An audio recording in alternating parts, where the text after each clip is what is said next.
Hey YouTube world, welcome back to yet another video. तो आज का जो हमारा टॉपिक है वो है फाइंड पेयर एक क्वेश्चन जो कि हमें इंटरव्यू में पूछा गया था।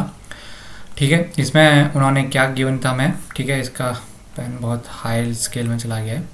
तो उन्होंने बेसिकली क्या कहा था, हमको दो एरे गिवन थी, ठीक है, और उन दो एरो में से एक टारगेट भी गिवन था। ठीक है, एक एरे दी थी, ठीक है, उस एरे को लेट सपोज मैं बोल देता हूँ यहाँ पे, जैसे कि 1, 2, 3, 4, 5, ठीक है। और मेरे को एक दूसरी एरे दी हुई थी ARR2, ठीक है, और उसमें क्या गिवन था, उसमें गिवन था 2, 4, 6, 8 और 10, ठीक है, और एक टारगेट गिवन था। ये टारगेट वाला एक क्वेश्चन हम ऑलरेडी लगा चुके हैं लीड कोड पे, पर उसमें एक ही एरे गिवन थी, ठीक है, 7। उन्होंने टारगेट क्या गिवन था, 7। तो उनका क्वेश्चन ये था कि तू मेरे को ऐसे पेयर बना के दे जिनका सम 7 आता है दोनों एरो के थ्रू, ठीक है। तो ऐसे पेयर्स बना के देने थे। तो बेसिकली था क्या, जैसे कि अगर मैं 1 से 2 को ऐड करूँ तो 7 नहीं बनेगा, 1 को 4 से ऐड करूँ तो 7 नहीं बनेगा, 1 को अगर 6 से ऐड कर दूँ तो 7 बन जाएगा। तो पहला पेयर 1,6, ऑर्डर इंपॉर्टेंट नहीं था, ये एक पेयर है। फिर 1 और 6 तो हो गया, फिर 1 और 8 और 1 और 10 तो नहीं बनेगा, फिर 2 और 2 नहीं बनेगा, 2 और 4 भी नहीं बनेगा, 2 और 6 भी नहीं बनेगा, 8 और 2 भी नहीं बनेगा, ऐसे ही 4, 5, 6, 7, 3 और 4, ठीक है, एक पेयर ये बनेगा। और फिर आ जाओ 4 पे, 4, 5, 6 और 5, 6, 7, तो तीसरा पेयर 5 और 2 बनेगा। तो बेसिकली यहाँ पे मेरे पास 3 पेयर थे। तो मेरे को क्या करना था, एक एरे मतलब एक लिस्ट रिटर्न करनी थी जिसके अंदर ये सारे सब एरे हों मेरे, ठीक है। तो यहाँ पे क्वेश्चन तो तुम्हें समझ में आ गया होगा। अब इस क्वेश्चन की अंडरस्टैंडिंग समझो, ये इस टाइप का क्वेश्चन पूछा क्यों गया। इसमें वो पहला कॉन्सेप्ट मेरा ये देखना चाह रहे हैं कि मेरे को लिस्ट के साथ मैं अपने एरे जो होती हैं, बेसिकली हम जो एरे यूज़ करते हैं ना, मैं एरे को कैसे यूज़ करता हूँ, बेसिकली एक ये कॉन्सेप्ट वो टेस्ट करना चाह रहे हैं, ठीक है। और दूसरा उन्होंने क्या टेस्ट करना चाहा इसमें कि मैं जब रिटर्न करता हूँ तो मैं प्रिंटिंग कैसे करवाऊँगा इनकी, ठीक है, क्योंकि आंसर एक लिस्ट में देना है और तुमको दे रखी है एरे पास करोगे, दो तीसरा टारगेट पास करोगे। तो इसको लिस्ट में ऐड कैसे करोगे, लिस्ट में हम अगर कोई चीज़ ऐड करते हैं तो तुम एक एरे को कैसे ऐड करोगे, ठीक है। उसको ऐड करते हैं हम न्यू इंट। ये एनोनिमस का जो कॉन्सेप्ट है मैं देख रहा हूँ आजकल, मतलब इंटरव्यू के जैसा टाइम चल रहा है, ये मार्च के टाइम पे ये बहुत ज़्यादा इम्पॉर्टेंट होते जा रहा है, दिख रहा है, क्योंकि मतलब मेरे कई दोस्त लोग जो इंटरव्यू दे रहे हैं, मैं खुद भी दे रहा हूँ, तो यहाँ पे दिख रहा है कि ये इस तरीके के क्वेश्चनों को बहुत ज़्यादा एम्फेसाइज करा जा रहा है, ठीक है। ये इस तरीके से लिस्ट डॉट ऐड करके मैं वहाँ पर आया था, ठीक है। और कॉन्सेप्ट वही रहेगा कि टारगेट में से हम 1 को माइनस कर देंगे और इसमें चेक करेंगे कि प्रेजेंट है नहीं है, ठीक है। जैसे 7 - 1 क्या होगा, 6, तो 6 प्रेजेंट है। तो बेसिकली इस वाले एरो को तुम अपने हैश सेट के अंदर डाल दो, ठीक है, हैश सेट के अंदर डालो तो परफॉर्मेंस तेज़ हो जाएगी। तो इस तरीके के कॉन्सेप्ट अगर वो टेस्ट कर रहे हैं तो समझो कि अगर कोई क्वेश्चन रिमोल्ड बन के आ रहा है तुम्हारे पास, तो कोई एक कॉन्सेप्ट टेस्ट करना चाह रहे हो तुम्हारा, ठीक है। तो सीधे आ जाओ, आईडी पे जंप करते हैं। यहाँ पे मैंने कुछ कोड लिखा हुआ है पहले से। क्या करा है, 2 एरे बनाई हुई हैं, ठीक है, और एक टारगेट डिफाइन करा हुआ है। उसके बाद मैं फाइंड पेयर करके एक अपना फंक्शन कॉल कर रहा हूँ। तो इसी फंक्शन को मेरे को बनाना था।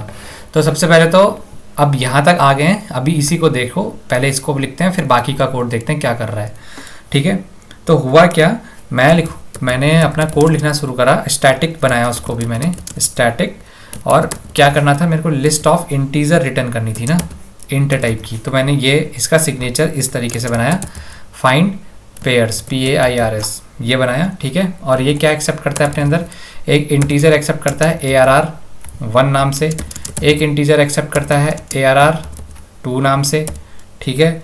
और क्या करता है, इंटीजर टारगेट TARGET एक्सेप्ट करता है, कर लिया एक्सेप्ट। अब इसके बाद क्या करते हैं हम, इसके बाद हम करते हैं, पहले तो मैंने क्या कहा था, अपने पहले एरे को ARR1 को मैंने सेट के अंदर डाल दिया था, INTEGER सेट के अंदर डाला था, माई सेट बनाया is equal to new hash set, ठीक है, ये बनाया था मैंने, ठीक है। अच्छा, जिनको नहीं पता, ये जैसे यहाँ पे एक लाइन दिख रही है तुमको, ये आईडी तुम्हारा बोल रहा है कि भाई ये मेरे को नहीं पता कहाँ से ले रहे हो, तो इसके लिए ऑर्गेनाइज इंपोर्ट कर सकते हो। कंट्रोल शिफ्ट ओ प्रेस करोगे तो तुम्हारी जो जो क्लासेस रिक्वायर्ड है वो सारी आ जाएंगी। जैसे कि हमने हैश सेट और सेट यूज़ करा तो import Java dot यूटिल dot set और हैश सेट आ जाएगी, ठीक है। सारे यूटिल से हैं, डायरेक्टली स्टार भी लगा सकते हो, नहीं तो एक एक करके कॉल आउट भी कर सकते हो, ठीक है। एक तो सेट बनाया और एक मेरे को रिजल्ट भी देना है। अपना रिजल्ट क्या देना है, इंटीजर टाइप की मेरे को रिटर्न करना है उसका, तो टाइप क्या रहेगा, इंटीजर टाइप का, और सारे पेयर्स निकाल के देने हैं। Is equal to new array list, ठीक है। ये बनाई मैंने अपनी एक लिस्ट, एरे लिस्ट, ठीक है। कंट्रोल शिफ्ट ओ, ऑर्गेनाइज इंपोर्ट्स, एरे लिस्ट भी आ गया, देखो ऊपर आया। अब क्या करूँगा मैं, अपना सबसे पहले जो मेरा एरे 1 है उसको कन्वर्ट करके मैं एक सेट में डाल रहा हूँ। ARR1 को कन्वर्ट कर रहा हूँ, उसके अंदर जितने भी एलिमेंट हैं सारे सेट में डाल रहा हूँ। तो क्या कर रहा हूँ, माई सेट डॉट ऐड, क्या कर रहा हूँ, नम को ऐड कर दे रहा हूँ। नम ऐड कर दिया। अब क्या कर रहा हूँ, इसके बाद अब एक दूसरा फॉर लूप लगाऊंगा और इंटीजर नम चेक करूंगा किसमें, ARR2 में। अब ये इंटीजर जो नम है एक एक करके इसकी वैल्यूज आते जाएंगी नम में, एरे 2 के अंदर से। तो क्या करूंगा मैं, इसको नाम दिया था मैंने complement, COMPLEMENT, complement COMPLEMENT, complement नाम दिया था।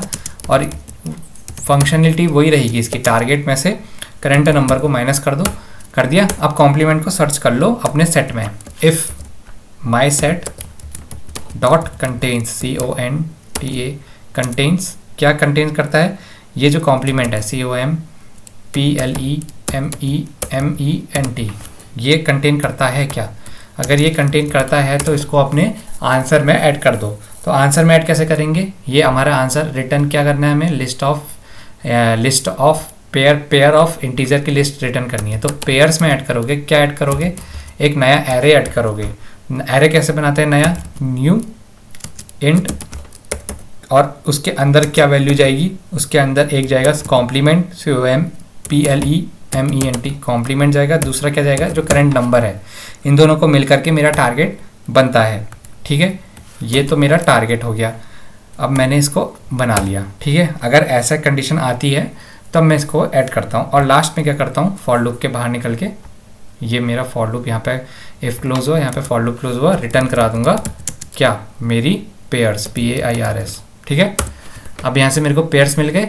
अब मैंने एक फाइंड मेथड कॉल करा था यहाँ से, तो मेरे को पेयर्स आएगा और यहाँ पे मैंने उसको कैच करा। अब मैंने क्या करा, अब मैंने एक और फॉर लूप लगाया और सारे पेयर्स के अंदर जितने भी मेरे किस टाइप का डाला है, उसके अंदर एक सब एरे प्रेजेंट थी ना, तो सारे पेयर्स हैं उसके अंदर एरे फॉर्मेट में। तो एरे को मैंने स्ट्रिंग में कन्वर्ट करा और पेयर को प्रिंट करना शुरू करा है। अब इसका रिजल्ट देखो तुम, ठीक है। इसको सेव भी कर लेते हैं, देखते हैं कोई एरर तो नहीं है। तो हमारा टारगेट क्या था, 7 हमारा टारगेट था। तो पहला पेयर क्या आया, 5 और 2, 5 6 7 4, 5 6 7 6 और 1, ठीक है। तो ये हमारा इस तरीके से रिजल्ट आएगा इसमें। इसका मेजर फंक्शन यही था कि एरे के अंदर सब एरे कैसे यूज़ करना है, लिस्ट के अंदर एरे कैसे यूज़ करना है, उसको लूप लगा करके प्रिंट कैसे करवाना है। देखोगे तो ये दोनों, ये सब 3 एक एरे रिटर्न करवाई है हमने, ठीक है।